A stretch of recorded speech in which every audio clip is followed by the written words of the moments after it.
Hi guys, ഞാൻ കഴിഞ്ഞ ദിവസം ചെയ്ത വീഡിയോയിൽ ഞാൻ പറഞ്ഞത് ഈ ടാങ്കിൻ്റെ ഈ എംബ്ലം ഒട്ടിച്ചത് ഇങ്ങനെ പൊളിഞ്ഞ് നിൽക്കുന്നു കണ്ടോ. അതിന് ഒരു സൊല്യൂഷൻ ഞാൻ ചോദിച്ചിട്ടുണ്ടായിരുന്നു. അപ്പോൾ അതിൽ നിതിൻ പോൾസൺ എനിക്കൊരു 300 സ്റ്റിക്കർ മേടിച്ചത് പൊളിച്ച് കളഞ്ഞിട്ട് അത് ഒട്ടിച്ചാൽ. അപ്പോൾ ഞാൻ 300 സ്റ്റിക്കർ മേടിച്ചിട്ടുണ്ട്, 130 രൂപയോളം. അപ്പോൾ ഞാനിത് ഒന്ന് പൊളിച്ചെടുത്തിട്ട് ഉള്ള സ്റ്റിക്കർ കളഞ്ഞിട്ട് വേണം ഇത് ഒട്ടിക്കാനായിട്ട്. അപ്പോൾ ഒന്ന് പൊളിച്ചെടുത്ത് നോക്കിയോളാം.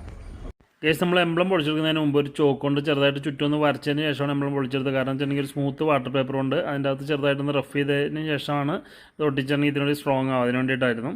അപ്പോൾ അതിനുശേഷം ഈ ഒരു സ്റ്റിക്കർ പൊളിച്ചെടുക്കാമെന്ന് വെച്ചാൽ ഭയങ്കര ടാസ്ക് തന്നെയായിരുന്നു. അപ്പോൾ നടപടി ആയില്ല. അപ്പോൾ അത് ഉപേക്ഷിച്ചു. പകരം ഇത്തിരി പൊളിഞ്ഞു പോയ ഭാഗത്തൊരു കഷ്ണം ടേപ്പ് ഒട്ടിച്ചതിന് ശേഷം ബാക്കി ഫുള്ളായിട്ട് ഒട്ടിച്ച് റെഡിയാക്കി എടുക്കുകയാണ് ചെയ്തത്.